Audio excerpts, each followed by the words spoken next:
In a world where podcast markets are oversaturated, comes yet another podcast, much like the classic sitcom Seinfeld, about literally nothing.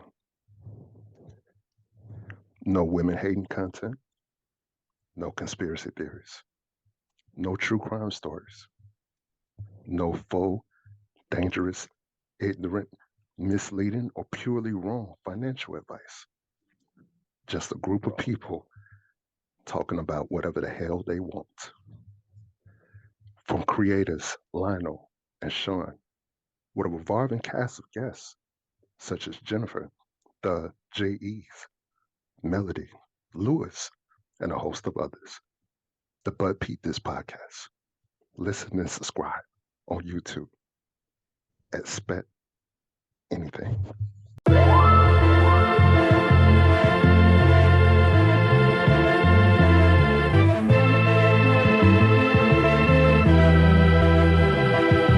What the fuck?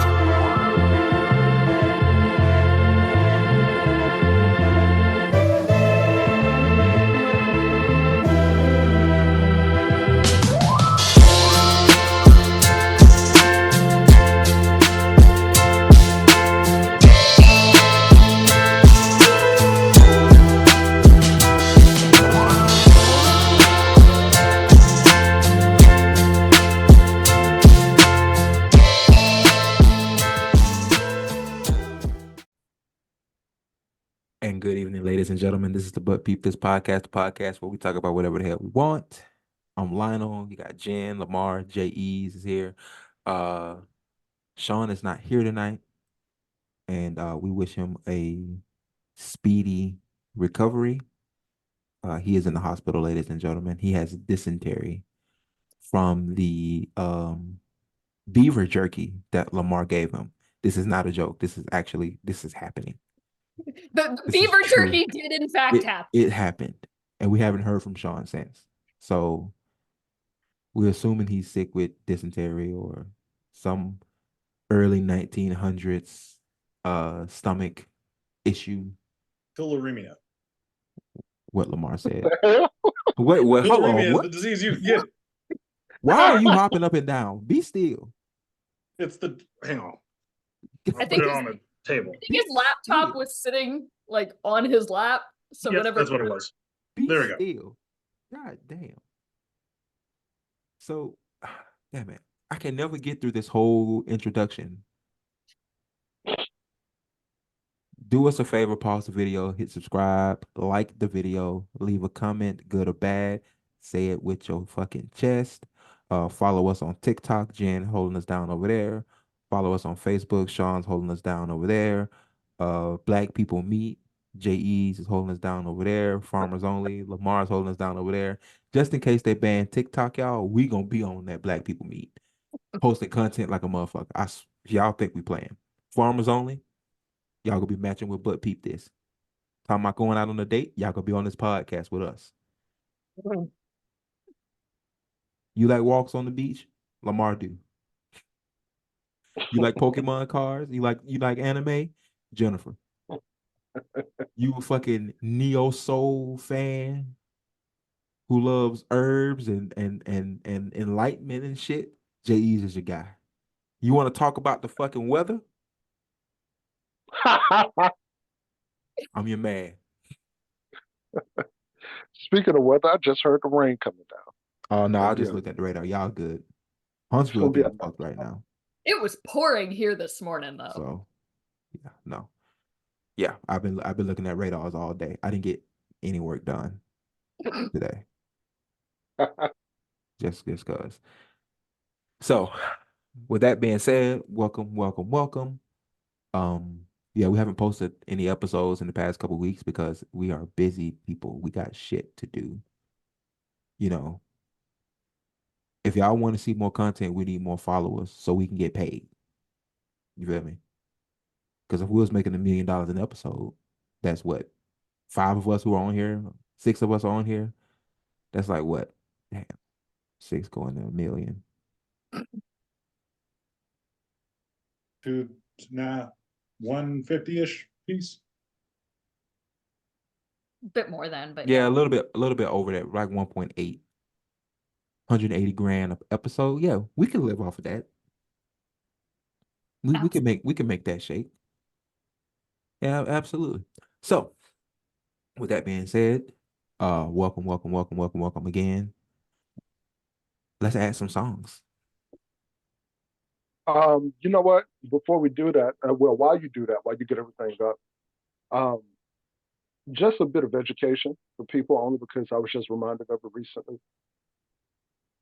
I didn't know that the term Lily White, Lily dash WHITE, um, wasn't just describing white American people or the actions of white American people. I didn't know it was a whole political movement, and it was a movement started by Republicans during the time of Reconstruction, a little bit before Reconstruction. Well, no, yeah, a little bit before Reconstruction, but after Reconstruction, definitely. So the next time somebody tried to throw that tired conversation of, well, Republicans freed the slaves, remind them about their own people in their own party who was like, nah, no, the fuck we didn't. We didn't want any of them motherfuckers over here either. Yeah, We so good that's over here, Lily love. White.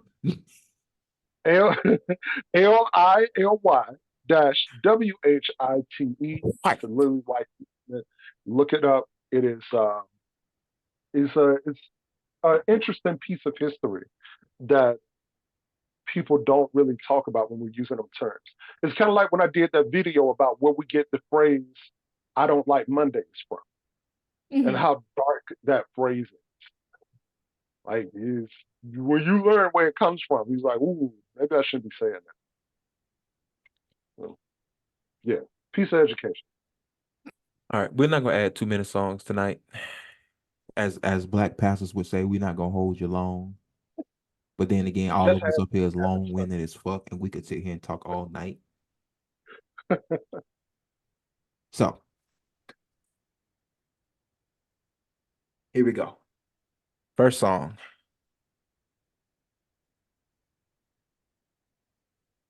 What's our order?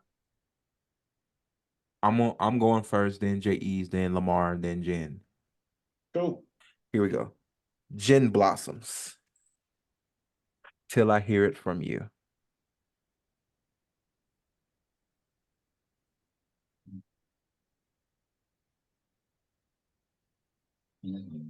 Jen, I actually think you would like that song. I was really confused because you said Jen and you didn't mean a name. Like my name, because I heard Jen and yeah. Jesus Christ, Jen. Don't be so self-centered. Do you know how many Jennifers I work with? Facts. Facts, actually. Yeah, true. Lamar. No, not Lamar. J.E.'s. Jay-Z, Party Life. Party Watch. Life, Life.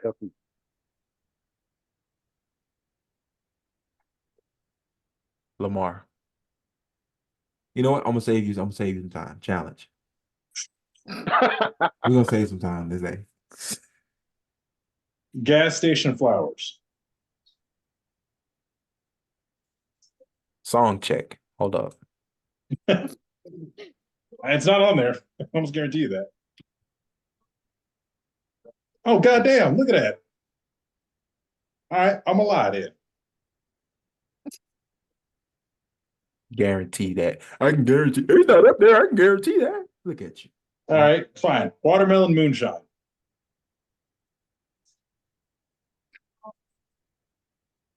I think we may have finally run through all of the songs Lamar listens to. Okay. You got it. Oh, so we're just getting close to the end of that list.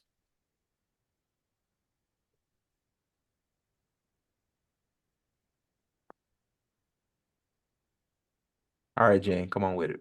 The consequence of imagination is fear.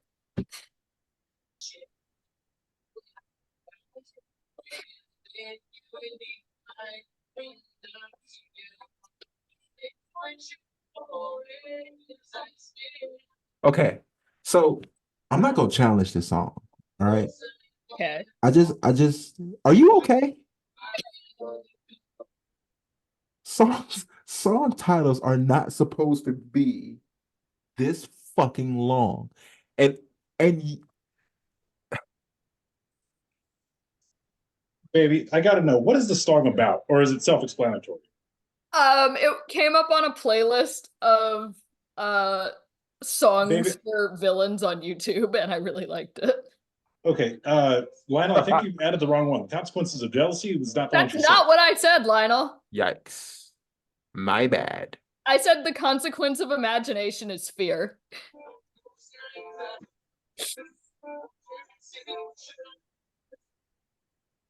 There you go. Okay. I'm adding Izzo by Jay-Z. Hey, classic. Nah, I didn't do it for you. I believe still classic. Come on with it, Jay.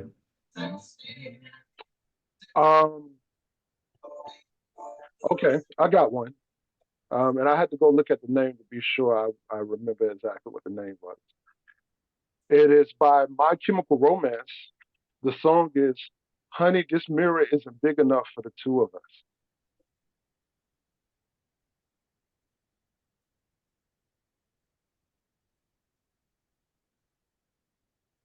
Lamar.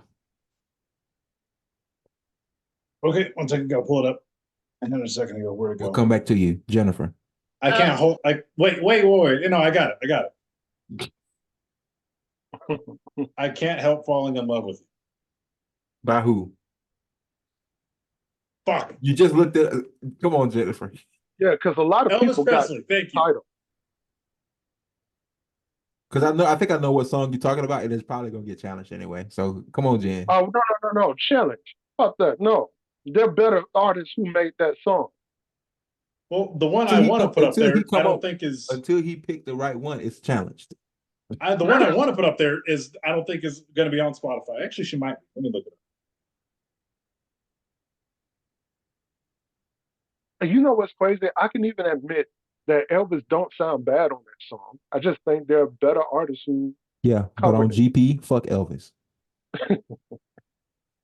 Ladies and gentlemen, fuck Elvis. We here at the But Peep This podcast. Fuck Elvis. I heard that movie was good. Be clear.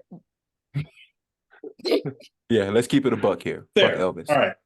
Here. All right. I just sent it in the chat. Somebody go see if you can. Haley Klinkhammer, I think is how you say it, but don't ask me how to pronounce the shit.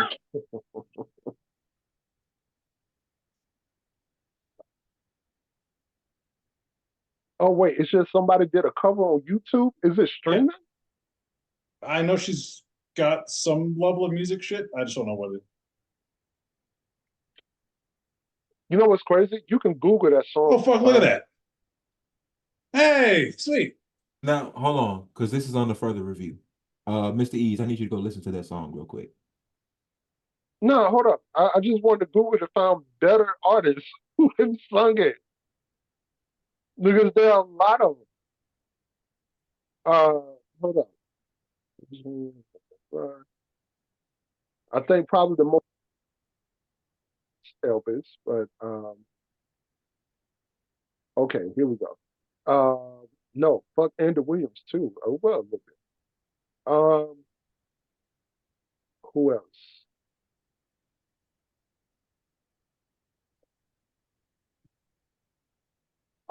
They're the keyboardist for Fleetwood Mac, Celine Dion. So are we adding this or no? I vote yes. Jen doesn't object. Jay, it's not Elvis, so like I'll say okay. Yeah, if it's on there and it's not Elvis, then yeah, absolutely. Okay, let's do it. All right, Jen. The Water Is Fine.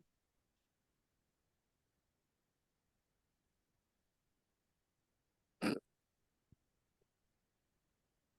you go. Which one? The first one.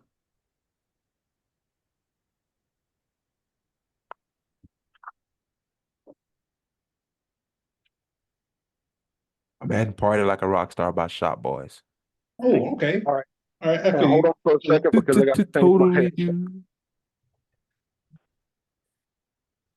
I remember that song. It's weird to say I remember that song like it was that long ago. It wasn't really that long ago. All right, let's see. Give me a second.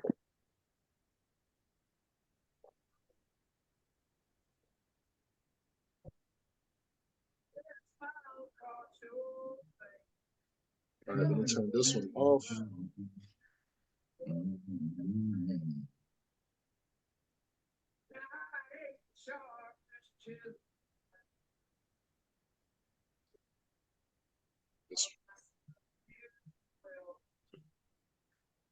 God All right. damn.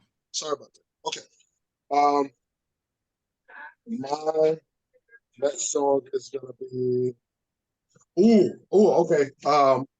Fall Out Boy. And the name of the song is, I'm sorry about this. The name of the song is, I got a dark alley and a bad idea that says you should shut your mouth. Song check. What? The longest hunting I've ever done, the longest shots I've ever taken have Wait a not been second. that. Wait a second.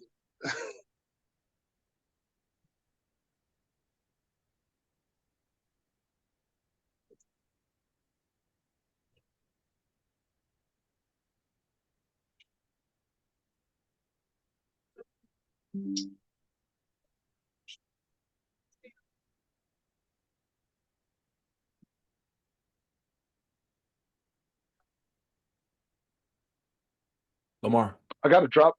Okay, no, I can hear you now. That's okay. Go ahead. Lady May, Tyler Childers. What? Who? Lady May is the name of the song.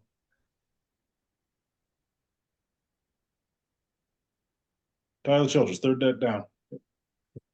We really need to get you some swag in that playlist. You sound like you've been living in Utah for the past 3 years. Yeah, just a bit. Well, the Tory Lanez freestyle isn't on there, and that's the first one I wanted to put on, but Tory Lanez. She Make It Clap, I Got the Strap, 21 Gats, that whole thing. Okay, first of all, Tory Lanez wouldn't go in here anyway, but his best freestyle was Broken a Minute anyway.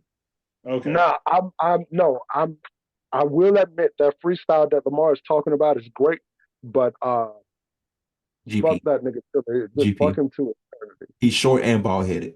That's for that he not getting in here. And abusive. No. Right. Come on, Jen. Fever by Izzy Amo? AMO?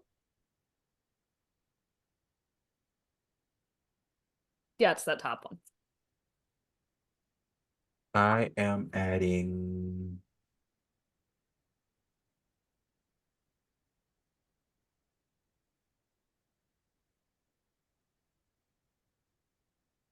"24" by T.I.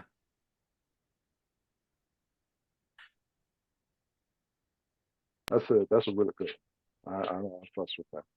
Okay. Last round. So come on, Jay. Since I'm still in rock, well, that 2000s rock. Panic at the Disco. The name of the song is There's Wow, a good reason these tables are numbered, honey. You just haven't thought of it yet. What's the name of the song? There's a good reason these tables are numbered, honey. You just haven't thought of it yet. Yeah, I'm not the only one with these really long titles. Y'all, listen, any song title over 4 words is getting banned. Late. Whole fucking I got one that's exactly 4 then. Come on, Lamar, hit me. Me Against the Mountain.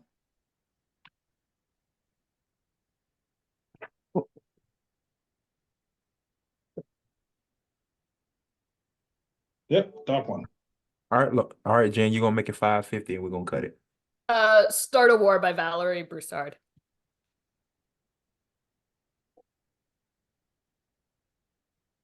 It's that third one, yeah. All right. That's that, ladies and gentlemen. And this is where I get off for the evening. Oh, you make cookies. You're not taking the whole plate. What's the fucking point of bringing them down here? I was gonna tell you to take a few. So You need 20 cookies? no, just this one. You want to? Man, I take down 20 cookies. Right? That's why you I'll got dirt under your fingernails now. Nah, look, Lionel, I'm mad. I'm mad with you. I want all 20 cookies. All of them. Go hook up another batch, please. No, my wife is not making you cookies. Get the fuck out of here. I'm Would she fixing send me for some you. cookies if I sent you some of the beaver jerky? She That seems was like a fair I said trade. you- That seems like a I fair. just don't know It how takes more well effort they'll for do me in to do the my mail. shit than ever. look, Lamar. Text me your address. Mel said she'll send you some cookies. Good. If you don't send no beaver meat. But see, then again, you stuck in between a rock and a hard place because I want the beaver meat, but then you want the cookies. So you have to make a choice on who you want to be upset with you. I'm gonna send you I'm gonna send you the beaver jerky, and on top of that, I'm gonna send you in a separate package. Separate package, gonna be sealed and everything. I'm gonna send you some raccoon jerky.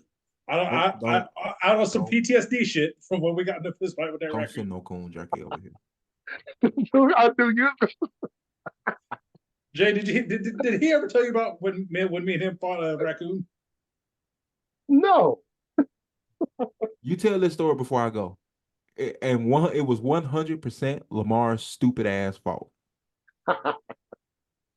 I said I was willing to go do it myself. You really think I wouldn't be willing to go fight a raccoon on my own? This man, nah, fuck it. I'm gonna tell him. This man had a raccoon trap, but it wasn't a cage trap. It was an arm trap. So he stick his arm down in there to get the food, and his arm get trapped. So how the fuck we supposed to free it? That's not the best way to do that. The goal wasn't to free it. The goal was to kill it. And with that point, I'm gone for the evening, y'all. Jen's gonna take over. So Anyways, Lionel had to run because he decided he has to go fight Sean for the last box of Fruity Pebbles, even though Sean's in the hospital. So, we'll let you know how that goes. But anyways, based off of the last time we were on podcast, I'm going to be sharing the weird ass things I find in Facebook Marketplace. No, baby, I love you, but get that. Please choose another one. Thank you. I found a plane. Oh. The plane I can deal with. I'm taking my pilot's license test tomorrow. I can deal with that. I What also kind of white people shit Take a is a branch. barrel of ranch? It's empty. So good. This just looked like they had murdered somebody and was not actually a car part, and I just needed people to be aware that this is what you find on Facebook Market. I am not certain what that is, even as they type the words out. No, I'm not either. I don't trust it. I do not.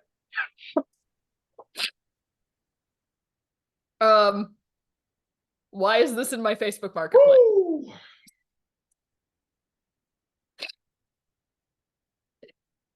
Oh, whoa. $150? The Pawn Stars would buy that. I know they would. It's just You are correct. And You they will are have an expert to come in and make sure it's an authentic person. Yep. Who's the expert for this? like, where did oh, it went away. That was not the intent. Ah, I had more. Where'd I leave off?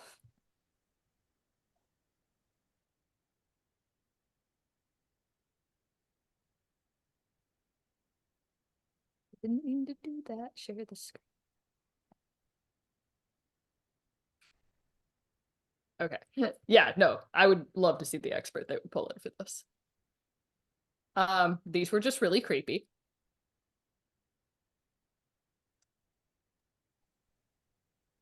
No. Skinned a lot of rabbits. That's not a rabbit. They were just And you know what? And with the name of it, really bizarre pair of rabbits. What you're telling me is you didn't make this. You found it somewhere and you're trying to get rid of I promise you they're haunted. Oh yeah.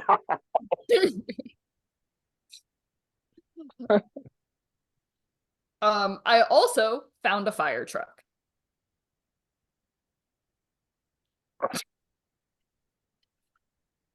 If you go look at that fire truck, we will never see you again. Oh no. Because how did you acquire such a vehicle to sell? No. I want it noted, this is things that my algorithm brings me. I don't go looking for these. This is just me scrolling through Facebook Marketplace. A pair of Miss Piggy heels.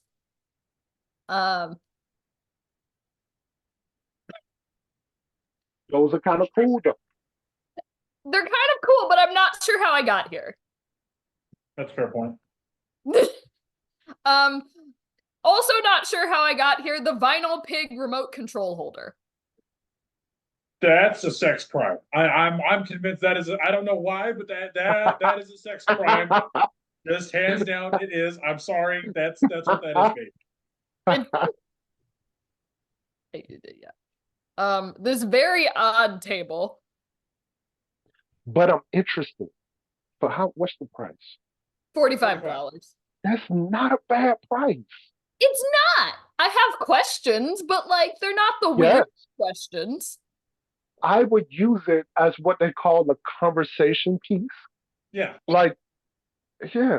It would be a great place to put your keys coming in your home. Yeah. True. Just put a little bowl and it's like, yeah, that's where our keys and shit goes so that we can remember them on the way out the door. So perfect. Yeah, I'm actually kind of interested in that one. A 6-foot tall Big Bird statue. Big. Who is the weird person? Who?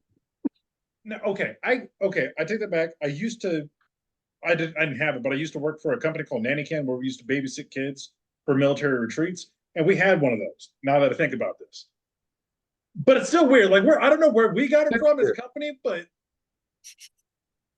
yeah. Again, I'm not sure how we got here. Not the weirdest thing, not another coffin, but like still.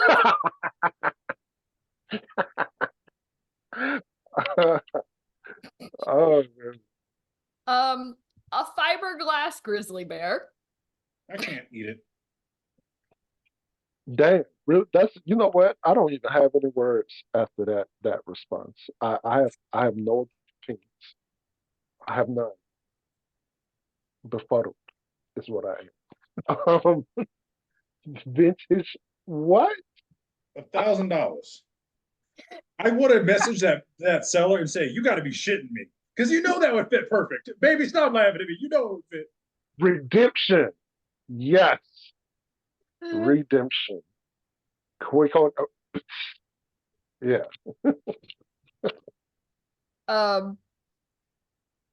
This is just this looks haunted. I don't know why. I can't explain why. It looks like it comes with its own ghost. I feel like it survived a house fire as the only thing that was unscathed. And the house fire happened mysteriously. And people still don't know what happened to it. And every once in a while, you drive by the house and you see smoke. But when you get close up on it, there's no smoke. And the one person who got close enough found this, brought it into their house. Their bathroom caught on fire. They put it out and decided that they needed to sell this item. That tracks. No.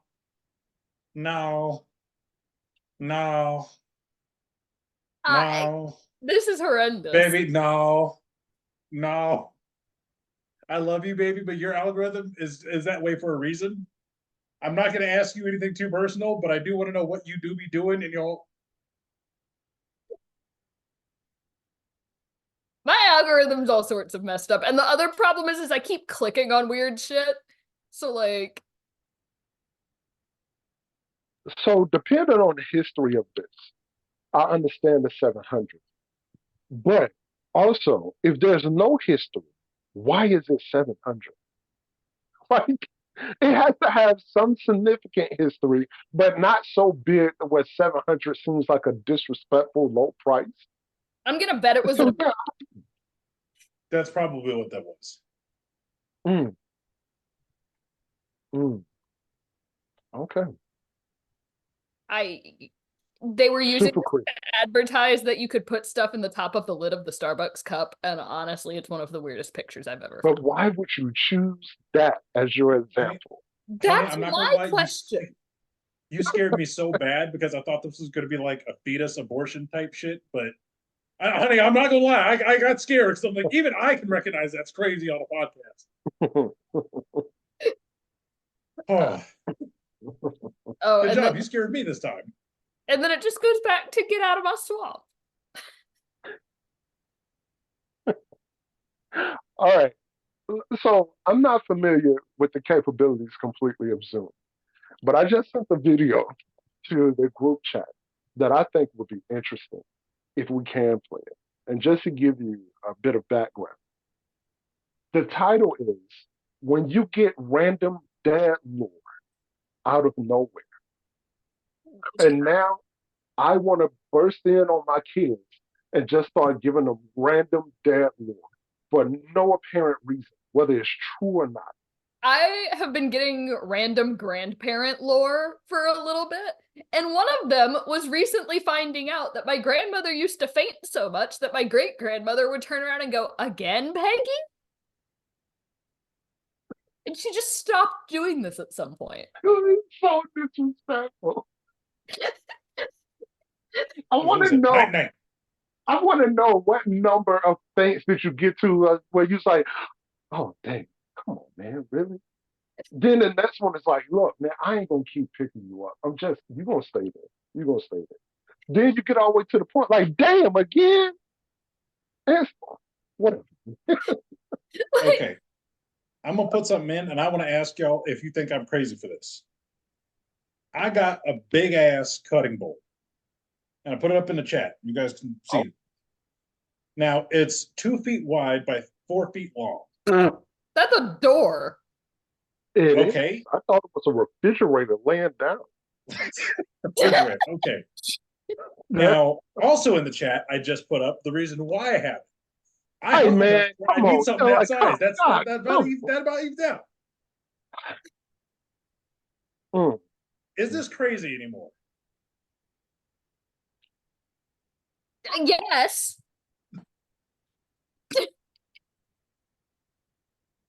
Are you mad that the cutting board is bigger than you? Fuck off. Okay, that's fair.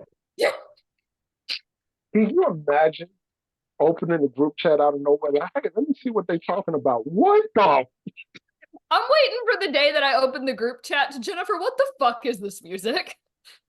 Well, you know what? I'm not talking today. I'm going to sleep. I'm not doing it. No. Yeah, no. The group chat occasionally y'all start talking and I'm like, I'm not dealing with that. That's a I do, however, for the segment that me and Sean have that we're planning, I can let people behind the curtain.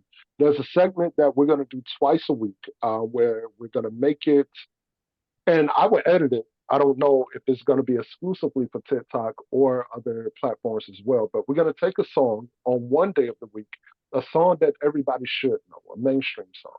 And we're just going to break down some of the parts of it that we find interesting. The other day of the week, we're going to take a song that we found from an artist on TikTok specifically. We may broaden it to Instagram and other platforms, but on TikTok specifically, we're going to break that down. The reason why I bring that up is because one of the first songs we're going to do from an artist that we found on TikTok is an artist by the name of, let me get his name again. It's all the way at the top. Solomon Fox. And the name of the song is is damn it. Why isn't it not coming back up? As soon as I weird. And it's essentially an ode to introverts being at a party that they did not ask for, and they're trying not to look weird. Solid. Yes. What I can say without giving away too much of my thoughts is I love how authentic it is, because I do think that when you start talking about like certain subsets of people, like with certain traits, specifically like this, like being an introvert, there's a point of which you're writing where it makes it either look cheesy or makes it look like, oh, look at me, I'm different. Yeah. This, yes, this version of it, the music alone with it makes it seem very authentic. And I appreciate good writing in that way, where you're not just using something that a lot of people are talking about. You're using it because it is specific to you, but you know other people can relate. So that one is going to be a really good break. That's where a lot of my like music things are coming from that I'm suggesting for the playlist actually is from TikTok, and it's from the people that are in my algorithm, which makes a lot of sense because it's like Library Card is about reading and growing up, and things aren't like books, which is a very specific emotion to somebody that reads a lot of fantasy and fiction books. So what I found about artists that I encounter on TikTok who has great writing, there are a lot of good writers out there. Even if they aren't the great, even if they aren't the greatest singers or rappers or whatever, there are a lot of really great writers. And being in a realm that we are now, creativity and having to put your creativity out, the freedom of having to put it out, unlike what we had before social media became what it is. I believe these artists and songs that existed, but we didn't hear them. We didn't have access to them the way that we do because of TikTok. So to be able to hear some of the music about very mundane things, and how they open the mundane of this thing up to make a full song, amazing, really amazing. I love that. I think it's a modern version of like we used to see a lot of really small bands perform at places locally, but we don't have those anymore. True. Very true. Damn, that's a really good comparison. Because that used to be music scenes, is it would be more local, and now it used to be more geographically local, and now it's more community local. Right. So our local bar or dive bar or something where you would see that local group is now TikTok. And you build that intimacy with them because you're seeing them from the beginning, much like you would see that band in the dive bar in the beginning on a random Friday night. So I like that. That's perfect. Yeah. That is perfect. Somebody pointed that out to me recently, that local music scenes have changed like drastically because you can't just like your local dive bar doesn't have a band playing most of the time. They don't. And just recently, if I'm not mistaken, a lot of the bars and clubs that will have a house band, they don't have house bands anymore. Which sucks. Like there was a group at a club, a jazz spot mostly in Birmingham. And I remember seeing them and thinking like, yo, y'all are amazing. Like, where's the merch and all this stuff? And the second time I went there, they were there again. And that's when I found out, like, oh, so y'all are like the house band. And it was a beautiful thing. And last time I went, unfortunately, it doesn't look like the house band is still there, or they're maybe not a band anymore. But some of the artists, some of the musicians in the band was there playing with the people who were performing. I hate that we've lost that, because even for the bands that don't make it mainstream, some of that music is really great in that moment, and you can feel the genuine love for it at that time, because most of the time they're performing in front of like 5, 10, 15 people, and they're giving you a great show if they give it. And no, you don't have that, unfortunately. I don't know if COVID killed it or what. I think it's also just like a loss of third spaces that people can access easily, places that aren't home or work. Like it's really hard to exist in public without spending a ton of cash.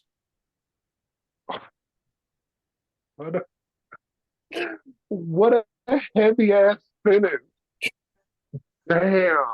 Well, so like you think of today, like the most accessible third space is a public library. We don't consistently have public parks everywhere. There's not public pools to go swimming that are easily accessible for everybody. Hell, I can't even go to a grocery store in walking distance. Like, Baby, how do you get food? Do you DoorDash all your I like, Instacart. I Instacart. And do they deliver it to you? Yeah. Okay. Oh, cool. But like we've lost those spaces that you can exist and meet people and do things that are not overly expensive, that aren't home or work. To leap from one direction of that conversation, it makes me think about a conversation that I'm about to try to have soon, where I ask people, and I don't want people to get the complete romantic view of this, because I don't think relationships should just revolve completely and only around the romantic lens.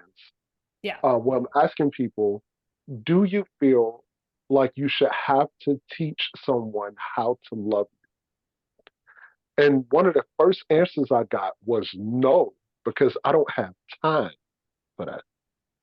Like, she said, I don't have the luxury of time to teach you how to love me. And she was like, basically, because a lot of that stuff should be it should be understood, because it's not really that hard. She was like, it's not truly a maze to every single individual person. If you're actively listening and you actively give a damn, then I wouldn't have to teach you intricate details, because you're listening to me to know those things.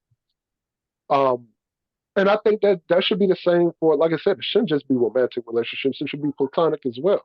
But do you feel like you have to teach someone how to love you? Okay, I have a question for you all. Shoot. The people, okay, there should be some general rules, as you said. All right, for guys, this is the rules, like platonically. You and I are cool. These are the rules. You and I are dating. These are the rules, right? I believe it is fair to say that no, you should not have to teach somebody how to love. However, if you do have to, is it at all possible that maybe you're the outlier and maybe you need to make time if that's what you're like? I don't agree with there being set rules or that it's clear. Like, I'm not a physically affectionate person, for one.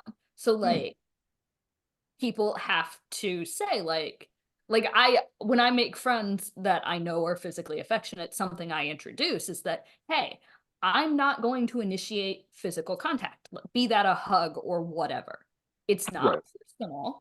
If you want a hug, I might give you one. You just have to ask. Right. Or I'll offer one if I see that you're upset or whatever. Like, but it's not going to be my first thought. So like for me, that is actually something that I do a lot, is I'm just like, I'm telling you this because I don't want you to mistake my lack of physical affection for a lack of care. Especially coming from Southern cultures that are very touchy-feely. Like, exactly. And that's why I get that. That is why I get that. So this could kind of be an argument of maybe I should teach people a little bit of how to love me. I was gonna say, it's just one of those like communication. It's not always a teaching in the way that like the formal version, but it's just kind of like that for me is something that I communicate to people because I think it's important. But see, that response made me think, do we need to deconstruct the way we look at the word teaching? Yeah. Okay, there we go. That would be my response. That would be my response to that question is when you say, do I need to teach somebody how to love me or how to be friends with me or how to be in my life? Kind of. Right. So to Lamar's point, if you do agree that you need to teach someone how to love you, what is your patience with that, and how is that decided? Like, do you have a certain time limit in your mind of what your patience is on it. And in that patience, what dictates it?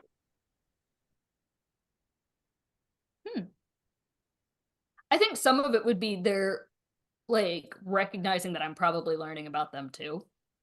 Sure.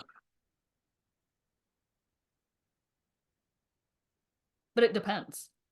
Truthfully, it'll depend on the person. Now, I am glad that you two are on here because I can ask this one. All right, learn rules about how to interact with people, how to love somebody. Recently, I was dating a woman who I will admit, hands down, is probably the single best representation of being a better woman than I deserve. No, I'm being dead ass serious. This woman was beautiful in personality and spirit, and she just was.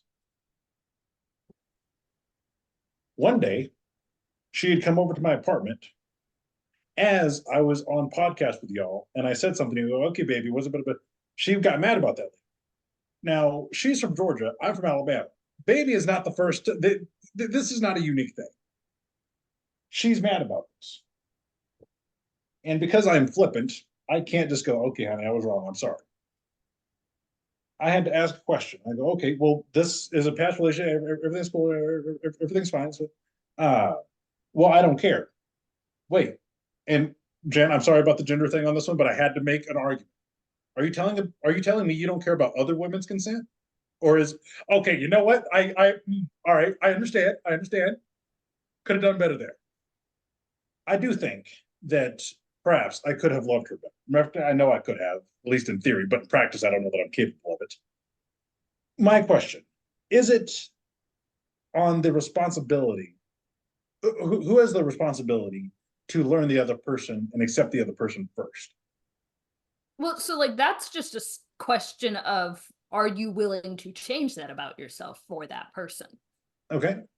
That's a fair point. That's a simple, yeah. Both of you.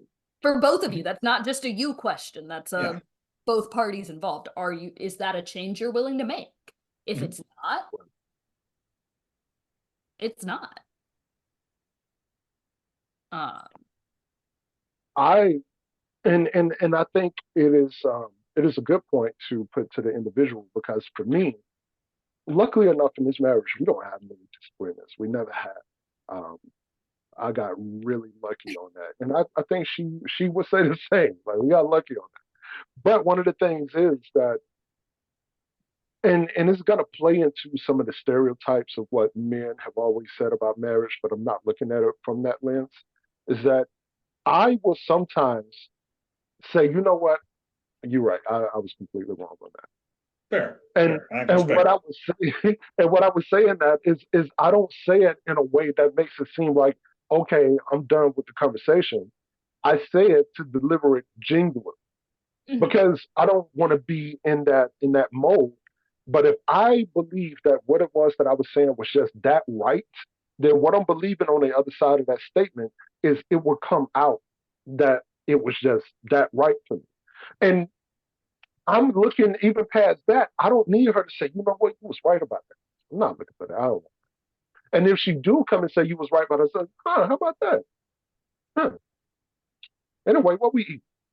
Like, I don't care. I don't care about that stuff, man. Therapy helped me remove a lot of unnecessary pride. Yeah. Very unnecessary. That's also a fair point about a lot of interpersonal like relationships in general, not just the romantic ones. All of the above. I don't really care that much about being right, especially as it regards being with Keisha. I don't care that much about being right. I care about whatever it is we're talking about or doing being done to completion. Yeah. And if in the midst of that we're following something that she truly believes is right, then I'm going to work 100% with her in what she believes is right.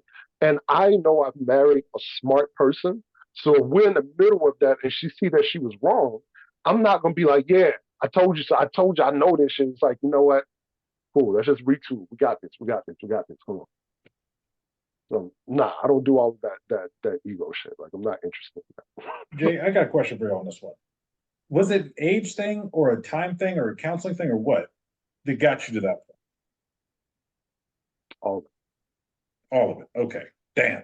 I got a lot. all, all of it, but mostly, if I had to put one more so over the others, it would have to be therapy. Okay. And the only thing I tell dudes, but I can tell anybody this about therapy, therapy in itself is cool. But if you're not doing the homework that the therapist is giving you, you're wasting that therapist's time and your money. So, Fair. Oh yeah. I and you have to be willing to be uncomfortable. True. So the first few sessions in which I wasn't that, the therapist I had at the time said, I'm gonna give you homework. And immediately I was like, I don't know homework. That's such a mood. Right. I'm not trying to do that shit. She was like, I don't want to see you on our next appointment, which is 2 weeks from now. Nor do I want to see you at the appointment after that. And I was like, whoa, this must be some serious homework shit. She was like, what I want you to do is I want you to look in the mirror for as long as you can, as genuine as you can, and see, do you recognize who you are looking at? It took me. This seems shallow. I'm sorry. Sorry, continue. In Sorry at the surface level. Like, bitch, that's me. I'm sorry. That was... See, and you know what? You're going down a very interesting line of thinking that happens often with this practice. Because she said the first few times you're going to do it, you're going to think it's stupid. She said, but it's going to be one of them days where if you are loyal to this practice, you're going to look in the mirror and you're not going to recognize what the hell you're looking at. And once that happens, I want you to immediately start asking yourself the uncomfortable questions. And that shit was very uncomfortable. So what's funny is what you're talking about is something I've noticed that I do with TikTok, is like watching my old TikToks. I can see the moments where I'm not myself, which is really interesting as somebody who cosplays on TikTok. Ooh. But like I can see those moments where I'm making content, and I can see those moments where I'm feeling the emotion that goes with it, which has been really interesting in addressing my own emotions, figuring out how those feel, because I was playing at being characters feeling those emotions. Right. But like you don't realize that until you've been doing it for a while, and you're sitting there and you're watching yourself and you're like, I just made myself cry. Yes. Oh, hey, yo. Or you're sitting there, for me personally, it's a weird moment, Lamar. Yeah, no, like it's fucked. But the other thing for me is watching myself become more comfortable as me. Yes. Holy shit. Okay. Yes. Yes. Because look, Lamar, I'm gonna tell you another thing that I do. I do breathing exercise 3 times a day and repetitions of 3. It's called the 4-4-4 technique. It's where you inhale through your nose for 4 seconds, you hold for 4 seconds, and you exhale gently from your mouth for 4 seconds. I've done 3 times a day. I've done 8, 7, and 4, but I know what you're talking about. That is when you elevate. Mine's for helping bring distract from anxiety. That's mine. It started out like so. Now I just do it. The breathing exercises honestly bring you back to your core. Little by little, each breath it brings you back to your core. But another thing I do often that got really tough the last couple months was with my meditation, and I've been meditating now for years. But I seen the adolescent version of me and the teenage version of me fully realized. And the adolescent version of me is still very innocent. That teenage version of me, though, when Jen was just talking about like realizing that you're crying, yo, that shit was tough. And I sat in silence for the rest of the day because that was tough. And the next time I seen them, I was apologizing profusely to the teenage version one. The adolescent version part of me was looking confused because what I realized in that moment is the adolescent version one don't feel betrayed. because he doesn't know all the things that the teenage version got to learn, and certainly not what the adult version got to learn.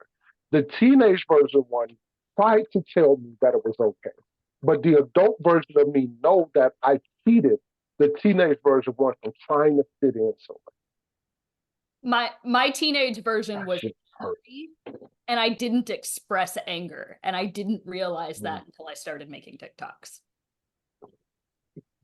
And it was I'm telling it was insane. it is. Jen, I- you've known me. Okay, hang on. I'm scared to ask this one because again, looking in the mirror, I can't see myself in third person. Well, and so I can't do it with a mirror. That's a Okay. thing for me. I had to find a different medium that worked well for me. Okay. I came across it by accident because I was making TikToks because I was bored. I watched a guy, he's a comedian, Christopher Titus, and he said something that I've had to live with because I think it's true more so for me than you two. Mhm. The farther removed from society you are, the less benefits you can afford to have. This mountain you see behind me, this is where I'm going in about a month to go chase a wolf and a bear. Beautiful. I don't think I can afford to have anti-anxiety medication. If a bear's coming at me, I think this is a motherfucker. So my anti-anxiety medicine doesn't stop me from having anxiety. It stops my anxiety from being debilitating. Okay, that's a different thing. I like that. That's a different thing. Okay, I thought it was just a delete kind of deal. No, like I still have anxiety. It doesn't go away. It's a stepping stone so that I'm not having panic attacks. Okay. For me, even with the meditation and breathing exercises, I cannot stop schizophrenia. That shit That's is going to be a part of me for the rest of my life now. The one time medicine helped with my schizophrenia, it scared the hell out of me when I stopped taking it because it Mhm. started working.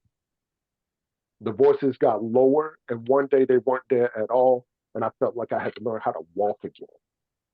So I was like, so nah, you have like skill regression yeah. because you had I'm never 38. learned I'm, how to do the things without your schizophrenia. I've had them since 16. All of the major life events, I've Yep. had them. I don't know who the hell I would be without them. So when that didn't happen that day, when they weren't there, I remember finding my way to the bed and I laid down for the rest of the day because it felt like, yeah, no, no. It's a really common thing when you remove the things you're used to in learning skills that were there the whole time. So, but yeah, no, there are anti-anxiety meds that like will drop you.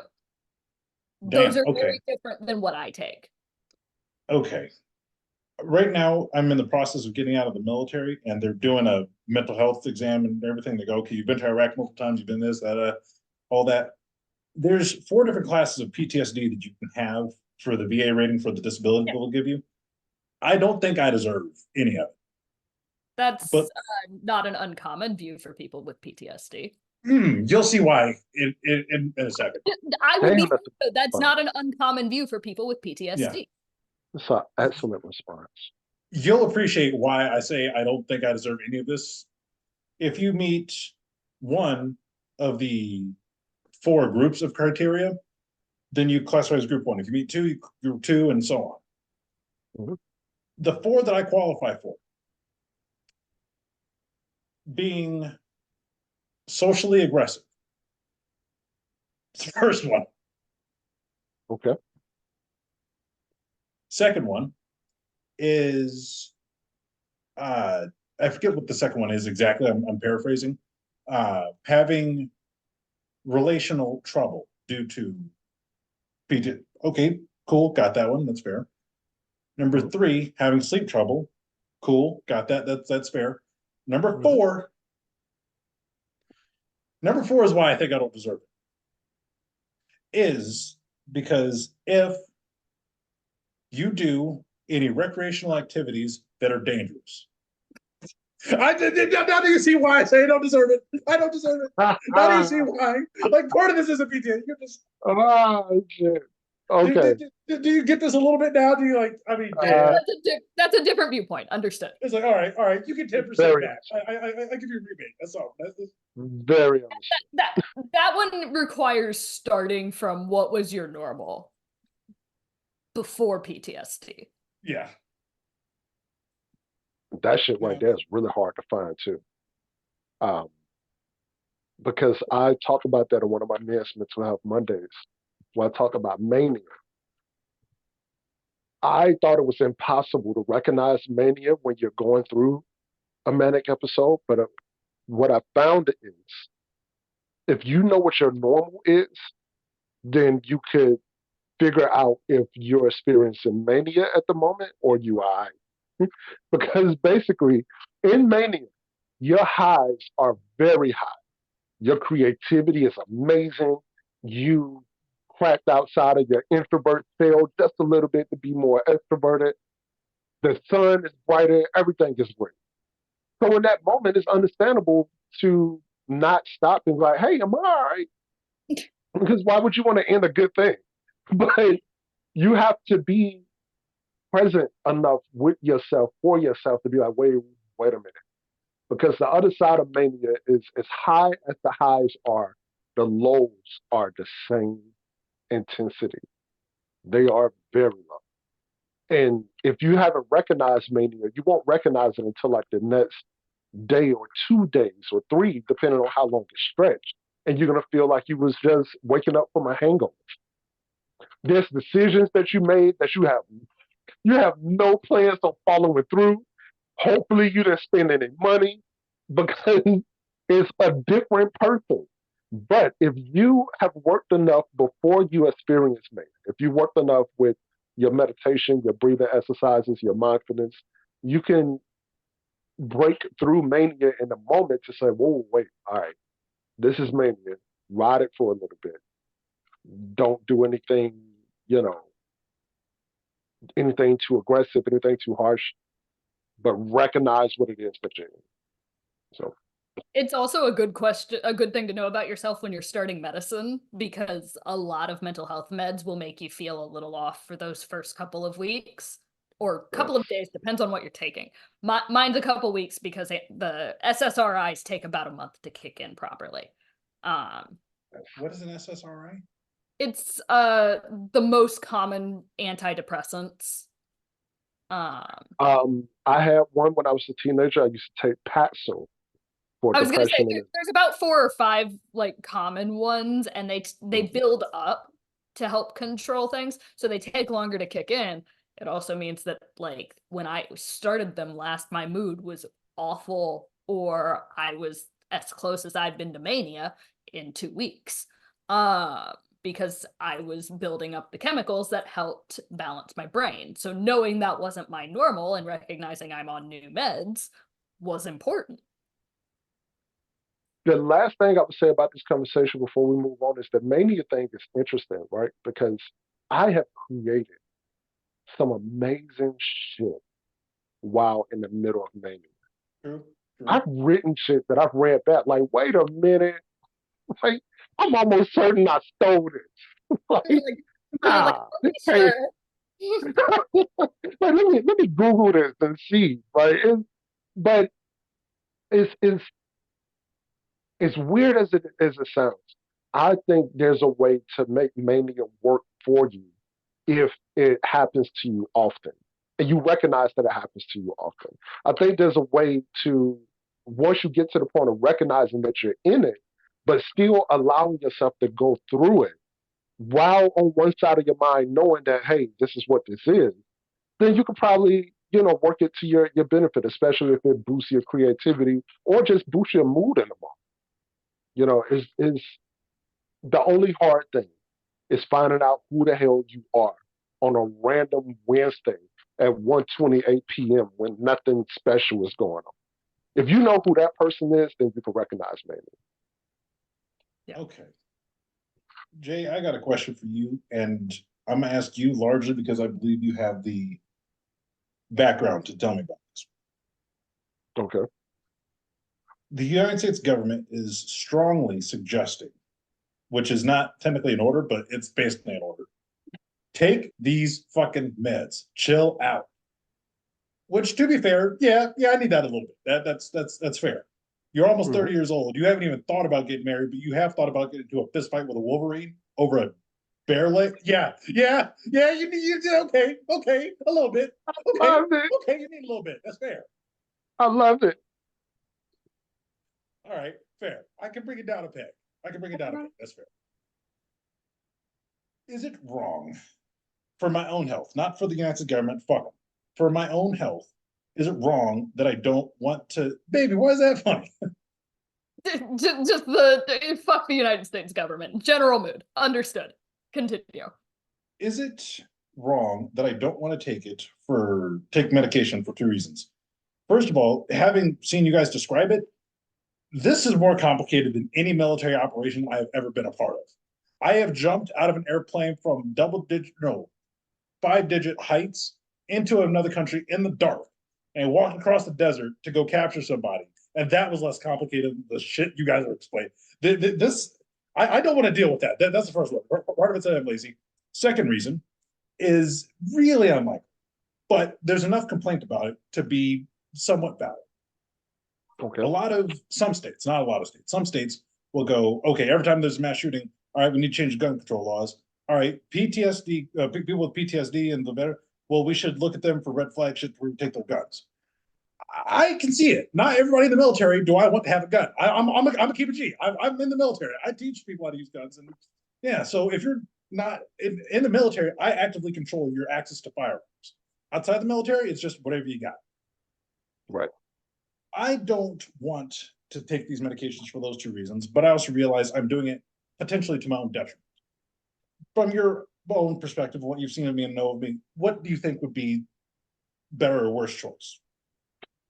So one of the things that you did mention, and I don't know if this is a concern for you, but I understand if it is. If it gets to the point where the government is telling me to take medication, especially something to deal with my emotions, it sucks that it's a bittersweet message for me. Because on one hand, I always wanted y'all to use y'all power for this shit to help people with their mental. Maybe not even classifying it as a mental illness, just your mental. But on the other hand, I don't trust government being that into medicine and stuff like that. Especially like when we look at now, there's a medication for diabetes. It's like if you don't have health insurance, it's around $1,000. In Canada, it's like 150. In Germany, it's like 60. So, question: what the fuck are we doing? Whole different conversation.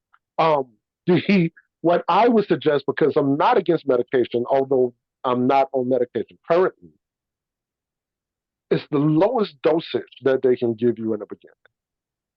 If they can start you out with the lowest to see what the effects on that is, and which most times they do that anyway. And the more you come back to your appointments, they check and see if you need more. But I don't think it's a bad idea, honestly, especially coming from your professional background. And I don't even know everything that I think civilians probably should know as it regards people in the military with their professional background. But for the little bit that we have been made privy to from individuals and the collective, I don't think it's a bad idea to at least give it a try. And while you're giving it a try from those low dosage, if you and the doctor or doctors that you're working with specifically see that you don't need it, cool. But I don't think it will hurt to try. My meds before, like mine fluctuate every couple of years, up or down. So, because I stopped, I was on anxiety meds for about 1.5 years in college, went off for most of law school, and started September of 21 again. So like, and then like it kind of just depends for me. Where Gotcha. Fluctuates from whatever the lowest dose is to a little bit above that or completely off, depending on my needs. I like that approach. Okay. And that requires a lot of conversations with whoever my doctor or therapist is at the time. But yeah. Yes. Absolutely. and a lot of knowledge of if I'm getting worse or it's not getting better, do I need more? Okay. So now I got one more question based on what you guys just said now. And this Okay. one is more recreational than anything, and you'll see why I say that in a second. Weed is illegal in the military. I did not know that. Oh yeah. Oh federal. yeah. They will. The federal laws. Yeah. They It's will like put weed'll you. always. It's like weed'll always be illegal in DC because it's a federal territory until it's legalized. Federally legalized. Why be that? Yeah. Yep. Yep. You cannot have weed on you, in you, around you, anything in the military. If you and I are married and you have weed, and the government says, "Hey, what the fuck is that?" It counts on me. The fuck? I didn't take it. It doesn't matter. It's in your house. My wife has a prescription for it. No, fuck you. It's yours. I'm putting it on you. And that is the federal tax dollars at work. Yep. Now, here's my idea. I recognize I need to chill just a little bit. I can recognize that. Okay. There will be a day where I naturally do chill. I just don't want that to be after I say I could eat that animal right there. And just straight, I need to chill before that. I don't want to smoke. I'm not a smoker. But I do know that there is edible weed and like brownies and shit. I almost want to try like a low dose edible weed and just chill. I want to try it. But do you think that would be a bad idea? I have never been high. I can't speak to this. So most weed smokers would tell you that the high is more potent in the edibles. Okay. That's what I heard. Yeah, I've never smoked, but I have had the edibles. And when I first got one, it was in Michigan where it's now legal. This was 2020. And when I walked in the place, they had on lab coats. They took this shit very serious. When they gave it to me, when I chose what I wanted on the wall, they sent me over down the counter to get a consultation on it. When somebody told me, this is your first time, this is how much of this small gummy you should be taking, take this little sliver off and that's it. Because if you try to eat it whole, I will read about you in the papers. I've heard about that, yeah. Yeah, no, what I understand of edibles is they will fuck you up because you'll be like, I can eat a bunch of those. Do not do that. And I don't know why they don't make point, okay. His next point was this. His next point was this. Even this little sliver, or you get to the point where you're taking half of it, wait. Give it anywhere from 30 minutes to an hour and 30 minutes before anything hits you. Because when you're in that hour mark and it hasn't hit you yet, it's like, oh, I can take the rest of this. Try it. See what happens. Okay. The thing I don't get is why they don't make it by weight or mass or caliber or volume or whatever. When I go buy bullets for my rifle, I can buy it like one caliber is 90 or one bullet is 90 grains. And then if I'm shooting a deer, I can go 110 grains. Then for a grizzly bear, I go 150 grains. I can make it upward. Why do they not make an entire brownie or an entire cookie that's like, okay, this one has X amount. This one has X times 2, X times 4. And they do. Okay. Because they do. They let you, It's just more potent for some reason. Like it's okay. Yeah. It's just like your medication, really. It tells you how much of THC is in it. All right. So so you know what to expect. The thing I would recommend though, and God, it sounds weird to say, but I love the America that we're leaning into now, finally. The other things that are stronger but give you a better trip, the things like mushrooms. Okay. But especially since now they are studying the effects of things like those, like mushrooms, because there's a whole category of things that they can use that's similar to mushrooms. They are testing its effects on, honestly, retired military personnel. They're using it specifically for things like PTSD and anxiety and depression. They're giving people very controlled amounts to see how it affects them. We have to remember the CIA or FBI was trying to find the effects of LSD on people. Yep. And one way they were doing it, somehow the band, legendary Grateful Dead, got their hands on some LSD. And they spiked the punch of one of their first live performances. And the entire place was high as shit. Until this day, everybody who attended that show will tell you it's the best experience they had in their life. And there's no other live performance like it, including all of the Grateful Dead shows they went to after that because they was trying to get that high back. Yeah. However, the problem with LSD at the time, the reason why they pulled back from letting certain people get it, is because certain cult leaders were also using it to get their cult followers in more of a trance to make them believe the cult leader was really this next level, close to deity person. Mm-hmm. There was a cult in Australia, I believe, where it was run by a lady. And what she would do is they would give the person some of the LSD, put them in a dark room for hours. And when the door finally opens, there's a bright light that beams in and fog comes in, and then she walks in. So you believe she's there to save and help you and take you to this next level of mindfulness. And that shit lasted forever. Today, that lady is still alive, but she has no memory of none of the heinous shit that she did to people. And some of the people who are still alive, who was in the cult, they're having a hard time handling it, not because of what happened to them, but they can't even go to her and say, "Hey, you fucked me up," because she would be like, "Who are you?" Yeah, so what the fuck is you on? I don't know.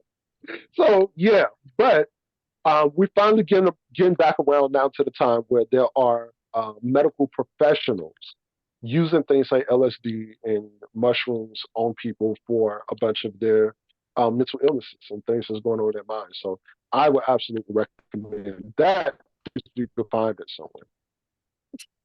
I was going to say that Utah depends. might be the place actually.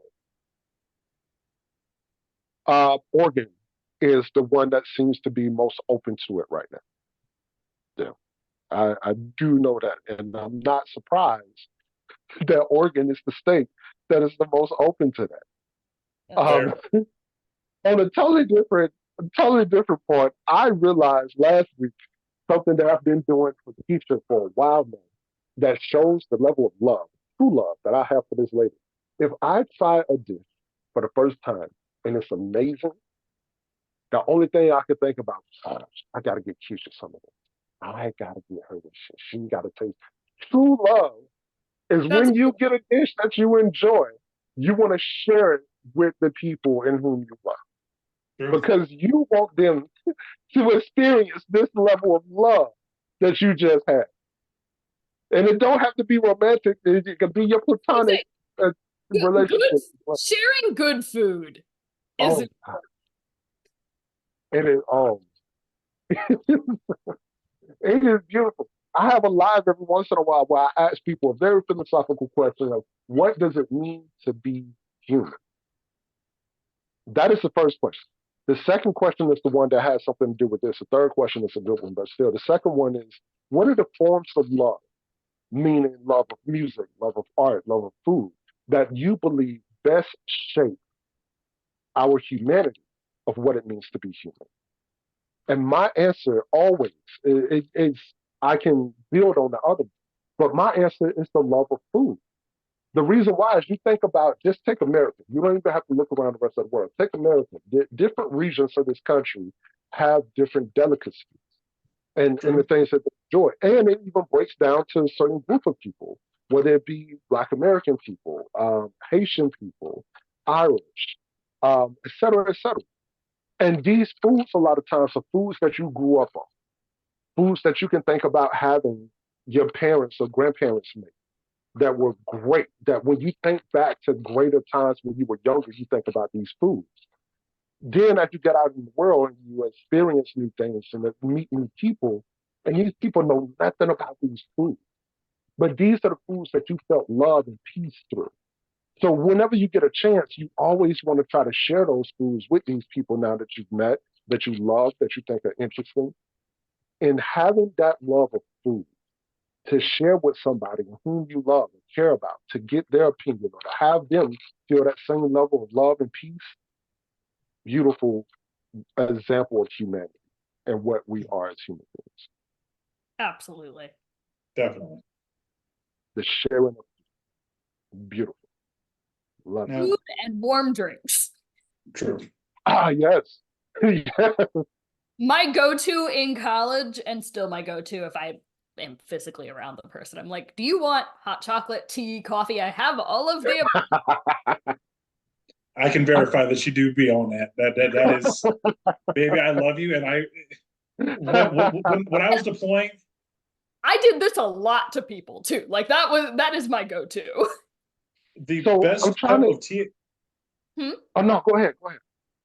the best cup of tea I've ever had was on a quiet, gray Baltimore morning, the day before I went to Iraq the second time.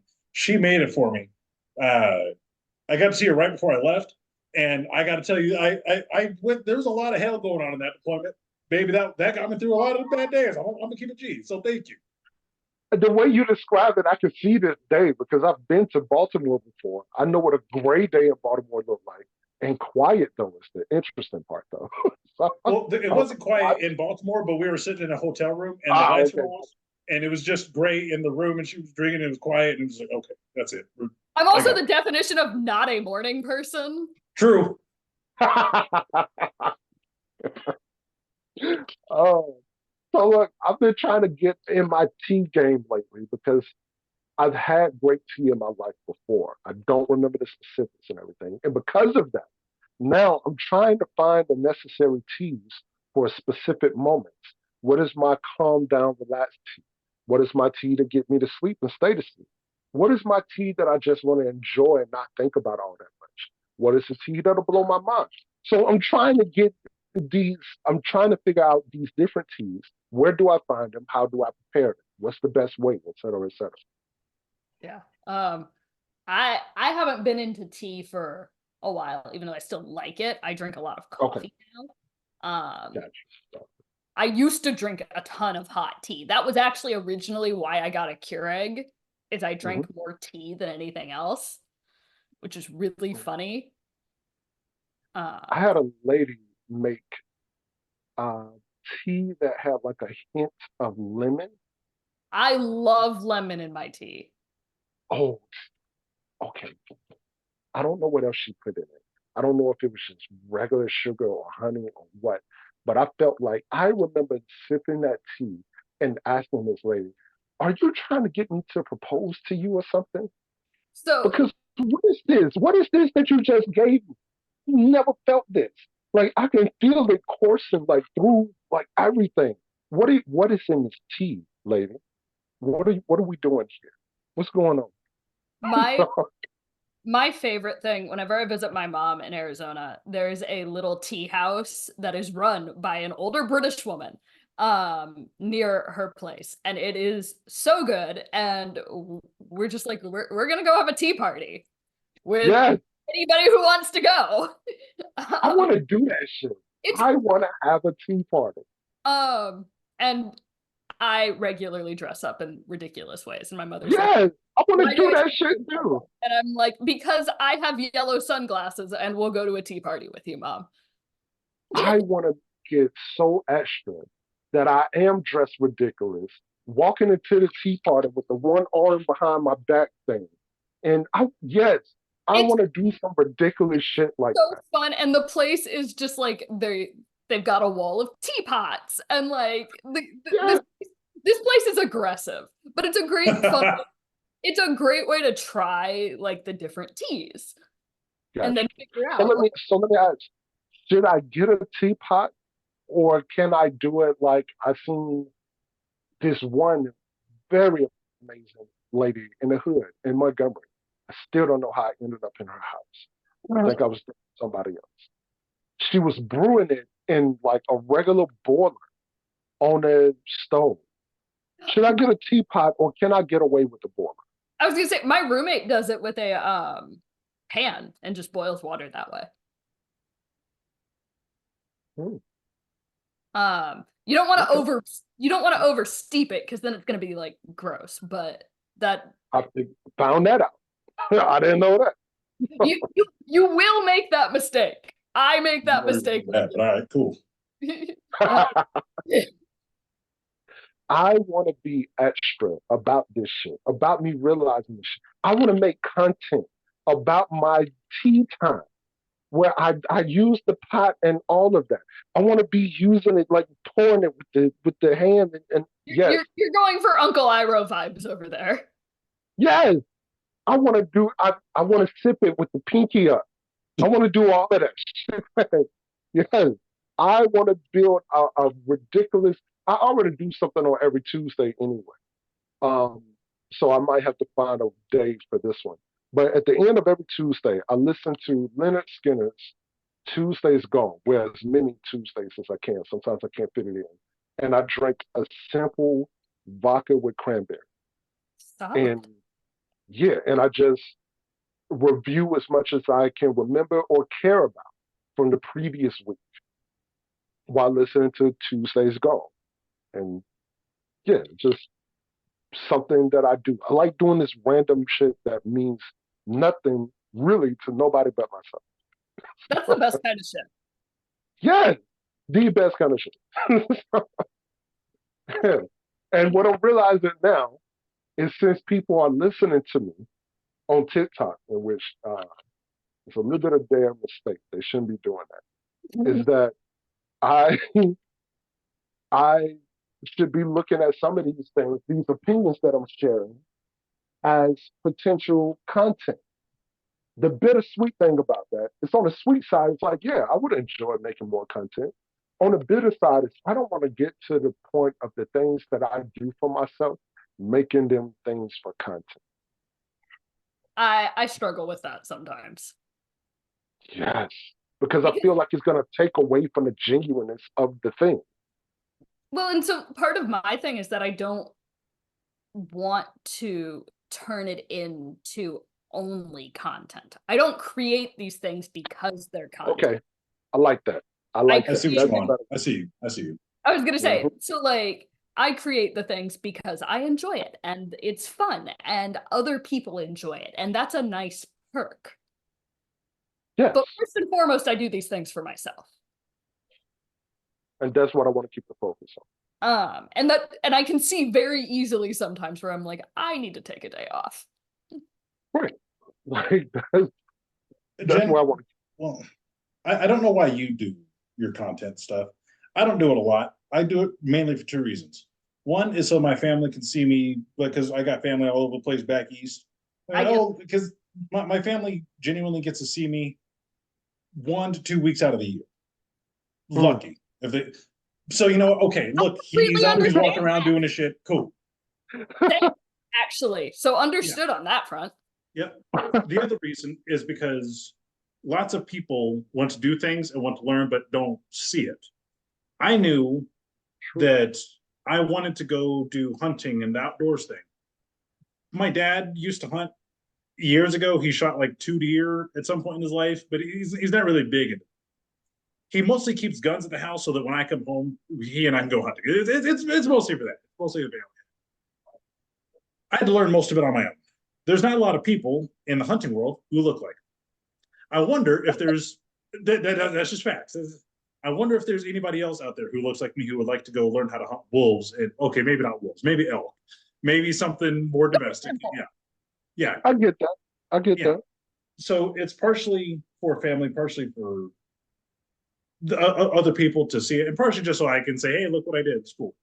Now, and also, admittedly, third point, not largely, but part of the byproduct doing this that I do enjoy is Lionel gets to see some of this shit and put it up here as a roast thing. Like, boy, you got one pair of pants I've seen 7 pictures of you across 7 years. You wearing the same pants every day.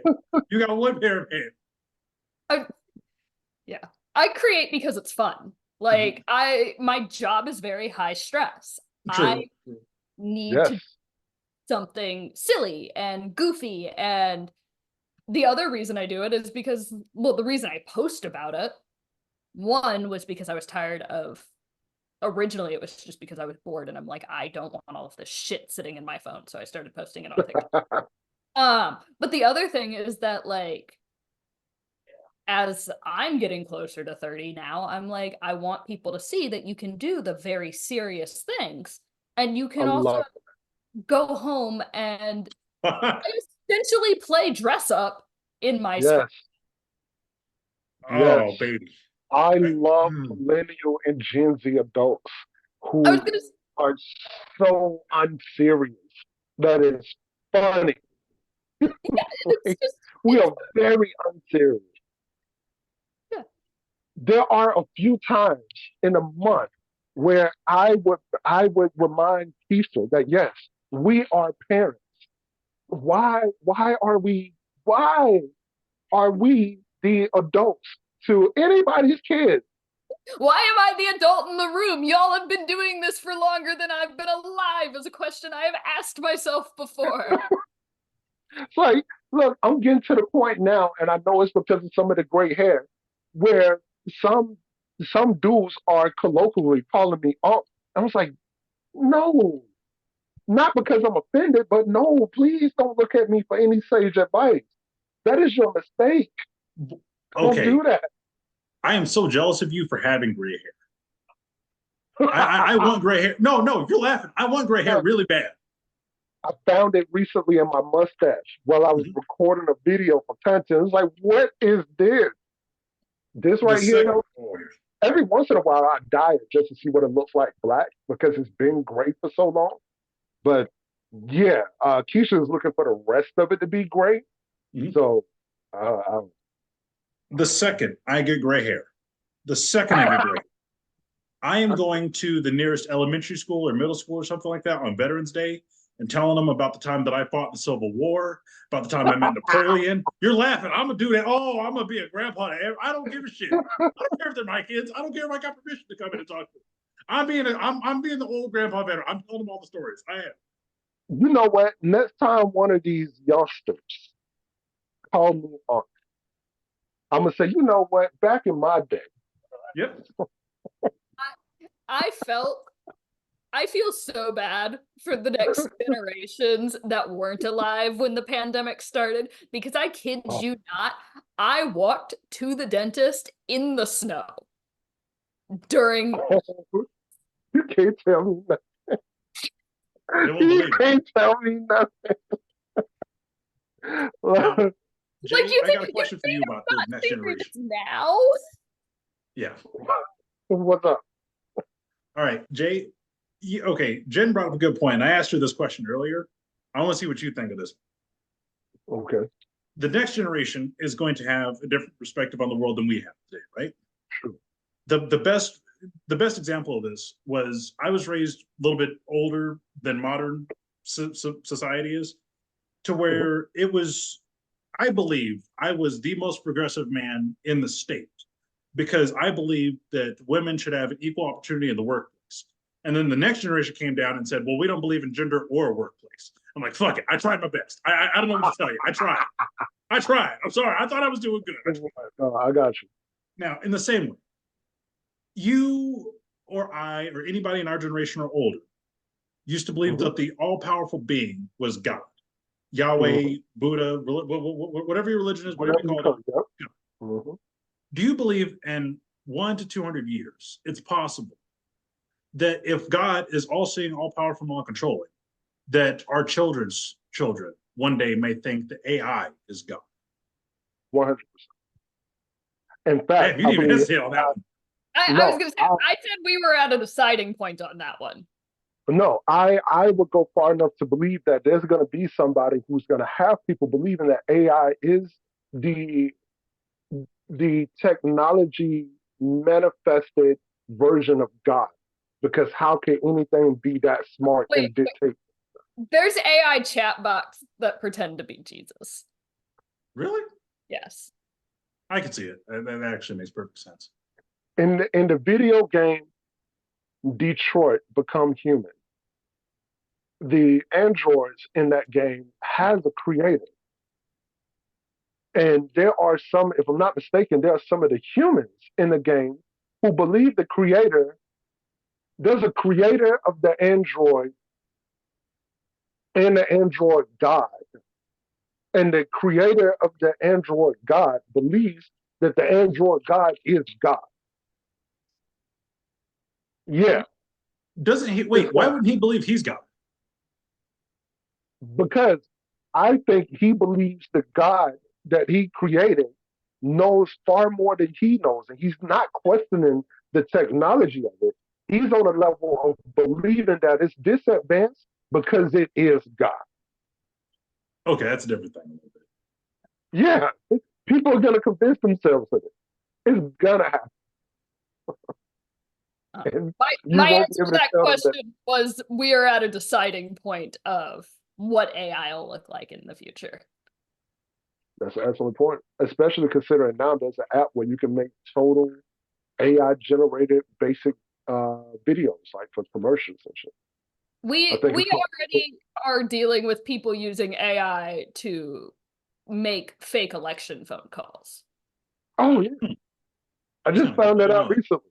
I just found that out like a week ago. I found out when it happened, and I'm just like, I do not want to. So it's been a thing. Yeah, it happened earlier in the primary season, and it was, I want to say it was.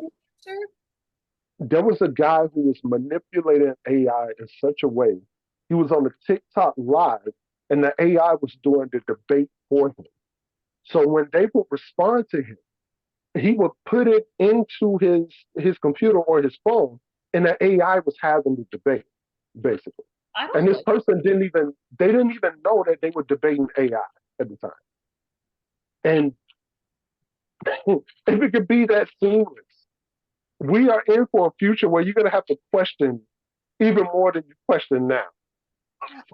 Yeah, it's I don't trust AI at all. For the simple joys, let me take this background off, because I was over here looking at teapots. And I want to make my shit extra. I don't want no basic teapot. I want some shit like this. Yes, I love those. Okay, I see that. That's fair. Yes. I want some. Look at that. There's some, and they look. That is so pretty. There's some that they have a little. It like rests in a stand, and it kind of like you can pull up, and it will just drop tea into the cup, and they're really, really neat. That sounds cool. I like that. But you know what? I also like the old school. Why do you have this? Because you're this age one. I like those. They're really old. Yep. Like they're really antique looking ones. See, I don't want one that looks like this one, like the first one. I don't want that. That's too basic. If I'm gonna do this, I need to be extra with it. I need for it to be, damn, how much you spent on that? Like that's fair. That's fair. Yeah, I want a stupid like. It's the same reaction I get when it's like, why do you make your own bread? You can buy that. And I'm like, yeah, but I make bread. Which is okay. I feel so much better now that you two have said that. I was like, why did you just make that?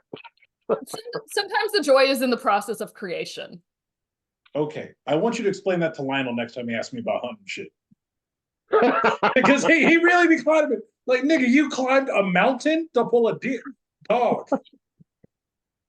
Also, before we get out of here, I can say this before. I don't know exactly what those mountains are back there, but one thing that I can say about Utah is when I was driving, training actually, I got a chance to see this country like, I hadn't before because I wasn't, traveling like that. I thought those pictures of like the mountains in like Utah and Iowa and stuff, I would look at the pictures like, yo, that looks pretty cool.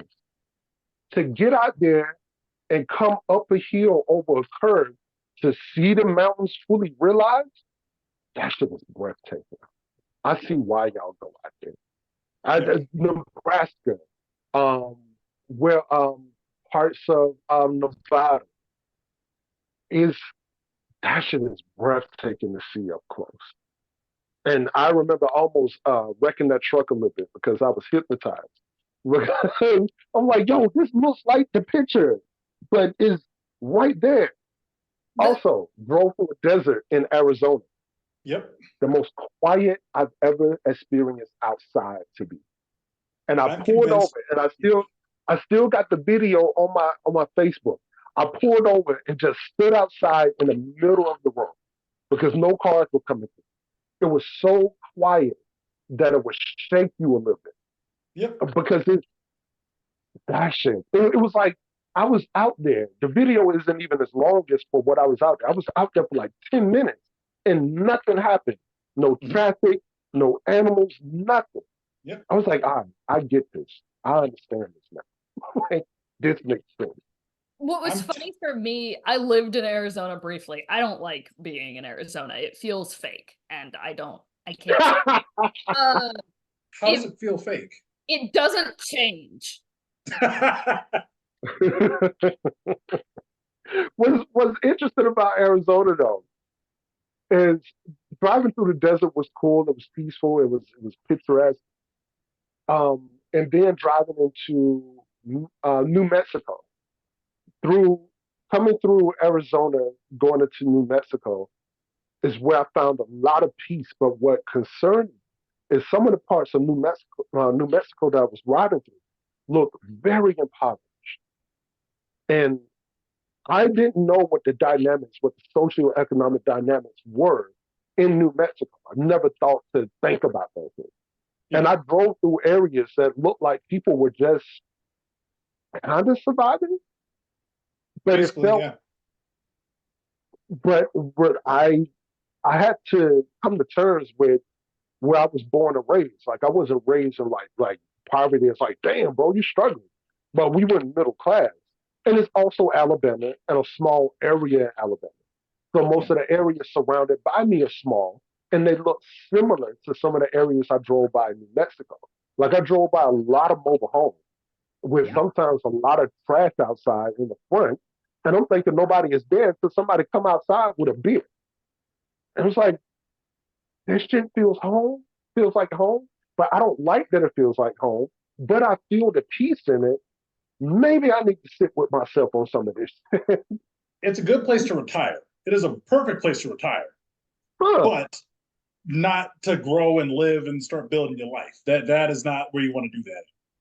Gotcha. Now, Gotcha. I got a question for you about New Mexico, and this kind of bridges between the two.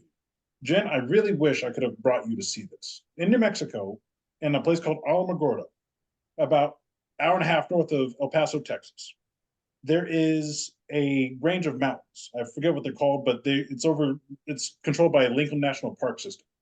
And it's where I used to hunt and get sheep and elk and deer. That's where I used to basically live. Well, I was up in the mountains one day and I found a cave. And I go into this cave and there's bats and shit on the ceiling and everything. And I leave the cave and I go back to society and I call the state and I go, hey, here's a location. What's this cave called? And they go, we don't have a cave at that location. Here's a form. If you fill it out and take pictures and everything, you get to name it. Cool. I called it the Lamar Munson Cave. Great. It was cool. It was a good time and everything. If you go into this cave, something amazing you can see on the floor of the cave. I think both of you will appreciate. There are footprints of children in hard stone. That's Jay. I watched your eyes. But also, Lamar, how the fuck do you have you not caught rabies at this point? You're just walking around in caves with bats. I did catch rabies, but it wasn't from a bat. It was from a wolverine. But it was the beautiful thing about this was you got to realize how small you are. And I'm not making fun of your size, baby. I'm being serious. Like this cave has been here long enough for a child to have stepped in mud that is now stone. I don't matter. That is how tiny that's wild. And then bigger than that, Jay, I think this is what you'll appreciate for the fact that it was intended to be innocent, but it was toxic. Here's why. Okay. You'll appreciate this one. There's a woman I was dating at the time that I had no business dating. This woman had grandkids. I have no business dating. Wait a minute. Yes. Her name was Dawnine, and she had a 4-year-old granddaughter who truly believed that I was Frozone from the Incredibles movies. She really believed, she wrote Frozone. She comes in on my lap and I'd read her books. It was great. Now, the mountains are east of the town. Okay. Okay. I should also give you a vague description of her. She is 45 years old. She's got a high school diploma, and that is it. No certifications, no further training. She is 45 years old. She's living in a trailer that somebody just gave her because she can't afford life on her own. Operating a car that is barely running because somebody gave it to her because she can't afford life on her own. She'll never get out of that. I hope she Shout does. out to kind people, though. Wait, what? Shouts out to the kind people who True. just gave her these things. True. I do appreciate that. Yeah. I'm glad, and I want her to grow. Yes, I got it. Her and I broke up. We haven't talked in years. I want her to climb. I want her to grow, succeed, and all this. I don't think she ever will. I want her to, but if you're at 45 in that situation, the odds of success, they're just not looking. That's a fair point. Yeah. Well, I wanted to name the cave because her and I were dating at the time, the Dawnine Cave, because that was her name. I wanted to name it after her, largely because I knew I was in the military and I knew I had orders I was going to leave. Largely, I wanted to do this because, okay, this is something for you. You can have when I'm gone. And also, on a petty thing, next man, what'd you get her? A TV? Cool, bro. Like, this is part of it was a dick measure contest. But okay, I'm better than that. I'm better than that. Just call it the Lamar Months Cave. It's a novelty. Fine. One problem I realized: this cave is in the mountains that are east of the town. The sun rises from the east, which means the shadow goes over the town, which means she is going to spend every day of the rest of her life and then all eternity living in my shadow. Nigga. Listen, I wasn't trying to be toxic. I'm trying to just be chill. That is diabolical. I wasn't trying to be like that. I was just trying to go, what? Don't look at me like that. I think we called it a night on that one. That's fair. You know what? Fair. I knew. That's why I told that story, because it would be a perfect ending. Like, yep, that's it. He's done. Fair. Thanks, y'all, for joining us. Leave a comment. Leave a like. This has been But Peep This podcast. Peace.